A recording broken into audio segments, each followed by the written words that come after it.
Good afternoon, everyone.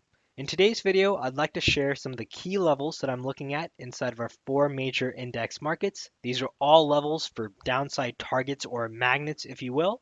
I'll also share some ideas to try and play moves towards those levels in a way that the risk to reward is skewed in our favor. And outside of that, I'd also just like to share what my game plan is going to be for trading this upcoming volatility and navigating it for both stocks and futures. Now, before I dive into this video, you may have noticed my voice is a little raspy. I am under the weather, so I'm going to try and keep this video as quick as possible, but hopefully these levels and some of the trade ideas are still helpful. But the reason I'm saying that is forgive any coughing or any of that you hear in this video. It's just hard to be talking as it is. All right, now let's move forward here. The first thing we'll discuss are the key levels, and all of these levels have been determined using the Fibonacci retracement tool, which is really a tool to help you compare past moves that are similar in terms of their nature and decline compared to what we're currently seeing inside of the markets.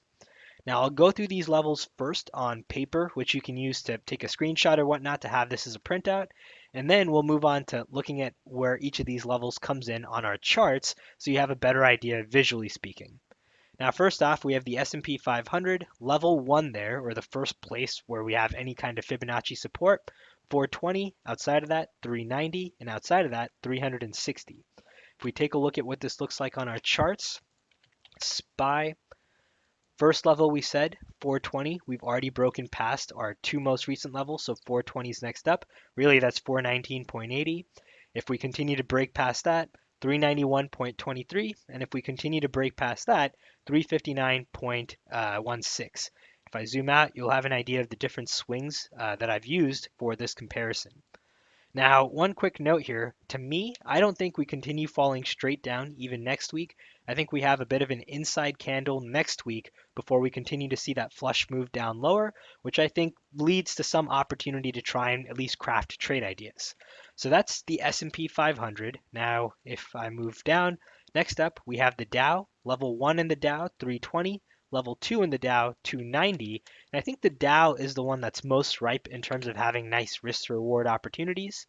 So if I zoom out here first, inside of the Dow, if we just use our fib high to fib low here, or swing high, swing low, excuse me, we've hit our 1618 as part of this swing, and now we're just getting that natural pullback that we would normally expect if this were any other market.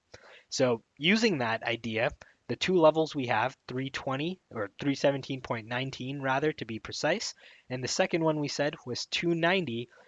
The 290 level overlaps kind of nicely with that 100% retracement mark if we were to essentially retrace back down towards that level in this swing high, swing low, which seems perfectly reasonable if we are talking about that.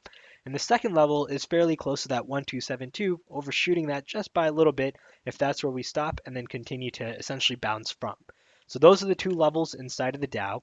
And one trade idea I have inside of the Dow, which to me looks fairly compelling, is a broken wing butterfly. 330 for our top strike, 320 for our middle strike or the body of it, and 315 for our outer strike, which is essentially at the moment a risk of 135 bucks, no upside risk if we just continue to keep shooting up higher in the Dow. On the downside, if we overshoot our middle body strike, which is 320, our max gain is still 365, so the risk to reward there makes sense. And if we pin perfectly at that 320 mark, that's a really nice max gain, which I think is unlikely, but right around 850 bucks. So that's a trade idea that I think is interesting in a market that has yet to fall like some of the other index markets. Now, if we keep moving forward here, next up, we have the NASDAQ. The NASDAQ is the one market where I just couldn't find very many levels. 336 is the one level I have. If we pull up the charts, QQQ, 336 is that next level right down here below, which honestly just seems too close where there's not any compelling trade ideas that I could really build. The best I would have here is something like an out of the money debit spread, looking to either buy or sell that 336 and either one strike above or one strike below it, really looking to play the out of the money options move. Again, not as compelling as the Dow, but this is the one level I see inside of the NASDAQ. Now finally, we have the Russell here. The Russell level 1, 193, level 2, 170. And if we come back inside of our charts here, IWM, this is what that looks like on our charts in IWM. So IWM is hitting that first little cluster zone we have at 196.88. Again, leaning to the idea that if this upcoming week we see some sort of a bounce here, that still supports this idea inside of IWM before we see a flush move down lower. The furthest level I have in the Russell is near that 170 mark, which is really 169.59. So zooming out, this is the Russell. So hopefully that helps to give you an idea of the different levels that you can use as potential magnets to try and play moves towards. The broken wing butterfly to me is a nice way to try and play moves into those levels to essentially try and minimize any upside risk while still skewing that risk reward in your favor. If that's a bit more complex for you, I think just using the out of the money options in the form of a spread might also be an easier solution, but I think trying to be a seller of any of these strikes makes a little bit more sense to me.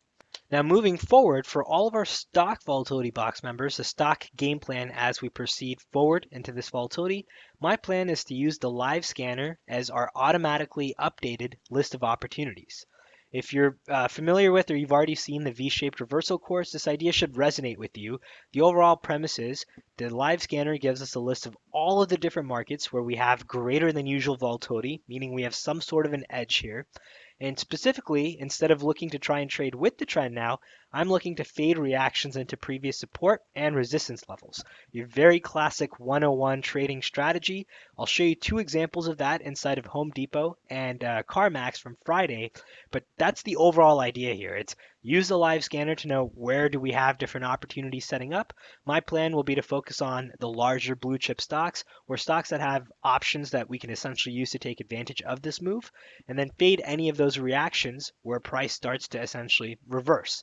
Now, the plan here, given the volatility we're seeing, is to move our stop as quickly as we can to break even. And for me, that definition of quickly is a 1-to-1 risk reward ratio. As soon as we hit what is our reward based on what we've risked, I'm going to be moving my stop to break even without trying to get too greedy. So let me show you the two examples inside of Home Depot and CarMax before I move on to futures. So inside of Home Depot, here's the daily chart, which I think as of right now, the daily charts on most of these markets are irrelevant from a trend perspective, but they are relevant from previous support and resistance levels. But if I come inside of, I'll just use a 5-minute chart for this particular activity. Now inside of Home Depot, at this point is where it hits our live scanner when we essentially hit our green volatility box clouds. And you'll notice lines up pretty nicely with previous support and resistance. That's essentially what we're looking for is previous support to now act as resistance, selling into that resistance and looking for sellers to come in. For those of you that are a little bit more cautious, you may also find using the 3-minute chart instead of the 1 minute to be a better fit for your trading style. And there you can still use something like the edge signals indicator, which is our overbought, oversold indicator at this point telling us that, hey, selling is persistent. Or you may also just do things like look at the actual candle and see that, hey, we're officially now closing below our previous low, suggesting that this is a beginning of a reversal. So Home Depot was a really nice reversal. Let me show you CarMax, which wasn't as nice, but the same exact idea. So inside of CarMax here, I'll go right back to a 5-minute chart so we can see things a bit cleaner. Now inside of CarMax here, what should stand out is we hit our upper end of the volatility box clouds. Again, a short side opportunity, which I think are a little bit more favorable at this current moment where we're seeing the volatility come into play. Previous resistance right here. Looked for that same reaction to take place from that level.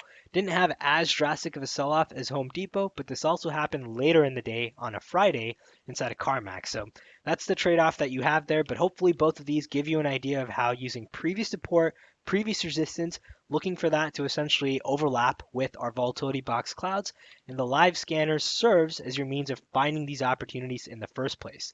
This is a running list of stocks, updates every now, I think about 5 seconds or so as the market progresses. So really, I think the live scanner will be your focal point as the volatility continues.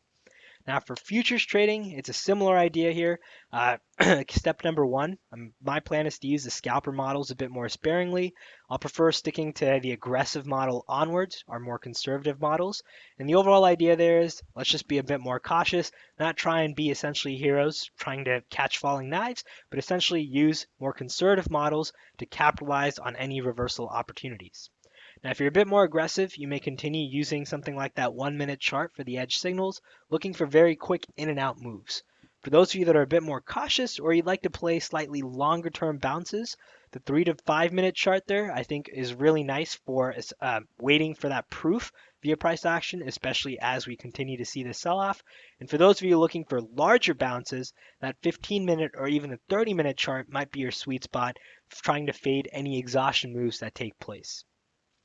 So hopefully today's video helps not only give you an idea of the different levels that I'm looking at inside of the indices, all are downside levels, but I imagine it'll take us some time to get to these levels, along with a game plan to trade both stocks and futures and capitalize on this volatility as it takes place, really having a good idea of what our plan of action is every single day. All right, take care everyone, good luck trading, and we'll see you in the next update.